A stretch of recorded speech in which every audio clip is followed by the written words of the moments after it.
2-3 ноцтой мэдээлэл байна. Эхний мэдээлэл шууд имэн дээр гарсан Монгол улсын нэр хүнд унж гүйцлээ гэж. Энэ гадаад хэргийн яамд сүүлийн үед үүссэн нөхцөл байдлууд ингээд араараасаа хөврөөд байгаа.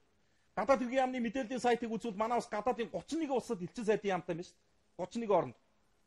Тэгсэн чинь бараг 10 улсад нь одоо болтол элчин сайд байхгүй. Монгол иргэд олноороо ажиллаж амьдардаг 6 газар ерөнхий консулын газар буюу элчин сайдын яамны салбар ажилтгаас тэн хагас нь буюу 3-т нь нөгөө ерөнхий консул нь өөрөө байхгүй байгаа гэж. Аюулгүй байдлаа хангах нөгөө айхтар үндсэн арга хэрэгсэл болсон улс төр дипломатын арга хэрэгсэл маань мохчихсон, мүлийчгсэн, эзэнгүй болчихсон хор уршиг нь мэдэгдэж эхэлж байна. Маш тодорхой бичсэн байгаа байхгүй. Олон улсын сайд нарын хурлыг Улаанбаатар зохион байгуулсан чинь сайд битгийг л ганц дэд сайд ирсэн. Ганцхан жилийн өмнө танаа улс энэ эвслийг толгойл гэж бүгдээрээ хуралдаад сонгож байсан.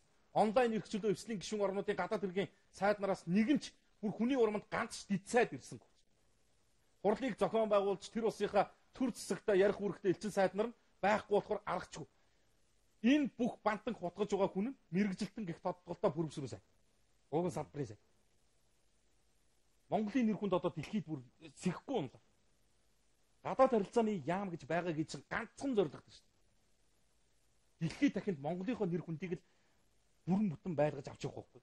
Дэлхийн улс гүрнүүдэд Монгол улсын улс орныг зүгс бүтэн харагдуулах ийм л үүрэгтэй ажиллаж шүү дээ. Энэ завхрал замрал ингээд юу дуустдаг.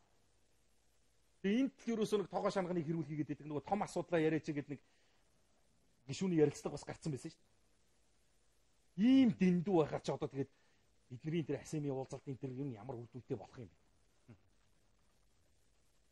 Өөрсдийнх нь хүн өөрсдийнхөө зохион байгуулж байгаа арга хэмжээнд ирдэггүй. Яагаад ирэхгүй байгаа юм бэ гэхэд угаасаа байхгүй юм чи. Байхгүй консулыг байгаа гэж зохиож өөр хүн өмнөөс нь суулгах юм. Тэгээ энэ асемийн уулзалтаас өмнө зэгцлэнэ гэж. Тэрнээс өмнө гэж хэлээд хэн ч хамаагүй хүмүүсийг аваачаа суулгах юм. Гадаад бодлого бол бүр алдагдсан юм байна. Бүр нурц. Дараагийн асуудал нь.